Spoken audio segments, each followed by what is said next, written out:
Assalamualaikum warahmatullahi wabarakatuh. Salam energi, salam sehat. Teman-teman energi, kita ketemu lagi dengan saya, dan nanti untuk berinteraksi bisa di komen.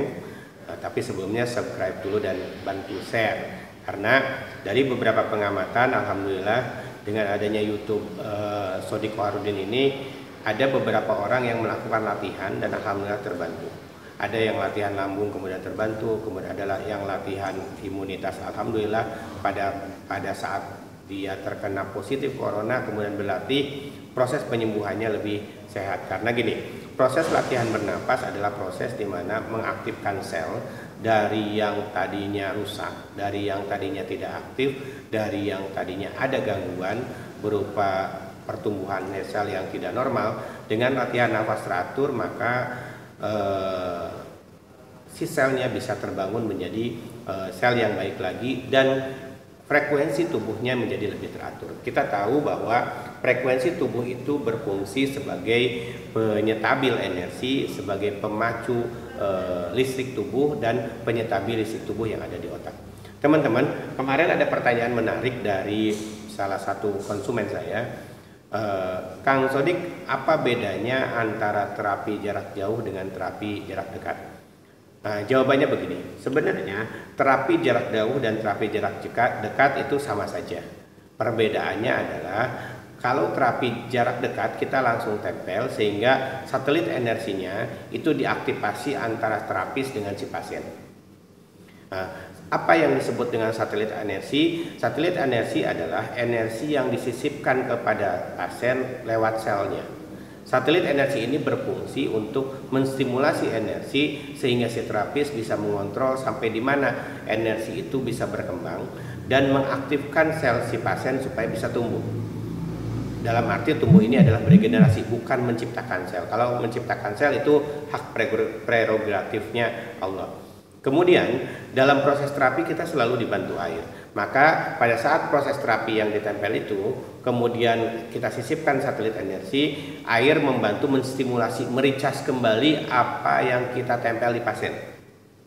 Nah, apa yang kita tempel di pasien adalah frekuensi. Jadi kita memadatkan si sel pasien dan memvisualisasikan diputarkan sehingga perputaran itu akan stabil sesuai dengan program si terapisnya. Untuk lebih mengoptimalkan perputaran yang ada di pasien, maka si terapis akan memberikan energi kepada air. Ketika diminum, maka proses perbaikan selnya dan pengaktifan energinya dilakukan oleh air.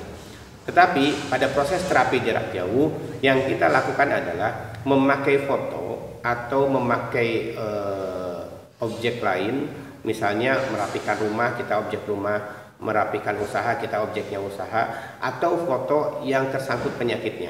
Tersangkut penyakitnya adalah foto pasien yang dikirim ke kita, kemudian kita deteksi. Nah, ini alhamdulillah program terapi jarak jauh, kita nanti akan membangun proses terapi jarak jauh lewat foto, dan kita akan membangun grup sendiri. Dari mulai grup Instagram, kemudian Telegram untuk menganalisa, dan kita akan ada treatment secara berkala. Saya akan mengambil seminggu 2 kali. Jadi teman-teman yang nanti berminat untuk ikut pola pengobatan jarak jauh ini, nanti di bawah ini ada nomor handphone yang nanti nomor handphone administratif kita untuk mendata, untuk mengumpulkan foto, kemudian kita janjian akan dianalisa kapan. Nah, proses pengobatan jarak jauh adalah memvisualisasikan energi si terapis menempel di si pasien. Satelit energinya dipasang di air. Jadi ada syaratnya. Teman-teman kirim foto, kemudian kita analisa, kemudian kita pancangkan energi lewat jarak jauh lewat foto yang dijadikan sebagai objek penyaluran. Kemudian kita memasang satelit di air. Ketika diminum, maka air itu akan memancangkan energi di dalam tubuh pasien. Nah, pemancangan energi di dalam tubuh pasien itu yang disebut oleh satelit energi tadi. Jika tadi langsung ditempel, ini lewat air. Nah, dengan adanya stimulus energi yang dirangsang oleh air tadi, maka kita berharap di pasien akan terjadi perputaran energi secara mandiri. Karena kita bantu dengan proses pentransferan energi jarak jauh.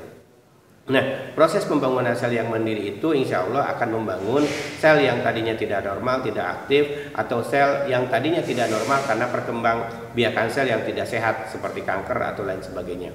Nah, jadi ini bukan masalah magic atau lainnya, ini masalah energi. Seperti halnya kita lihat listrik ini, kita tidak tahu sumber listriknya di mana. Kita hanya tahu saklar aja, dicolokin atau saklar dipencet itu dia nyala. Kita tidak pernah tahu sumbernya dari mana, PLN mana, cabang mana atau lain sebagainya. Energi manusia lebih kompleks. Biokinetik tubuh adalah energi yang dijadikan sebagai pemancar.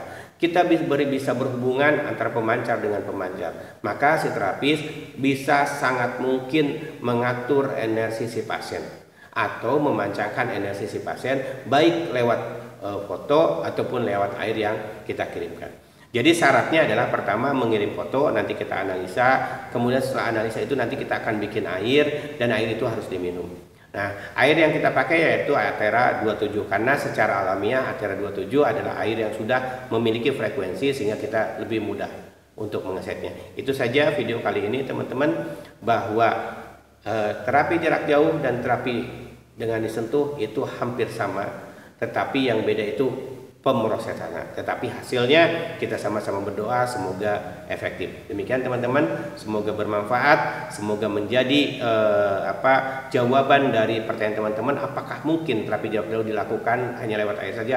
Sangat mungkin. Terima kasih. Assalamualaikum warahmatullahi wabarakatuh. Salam energi, salam sehat, semoga kesejahteraan dan kebaikan selalu dilimpahkan Tuhan Allah Subhanahu wa taala kepada kita, dan semoga kita terhindar dari wabah ini. Terima kasih. Assalamualaikum warahmatullahi wabarakatuh.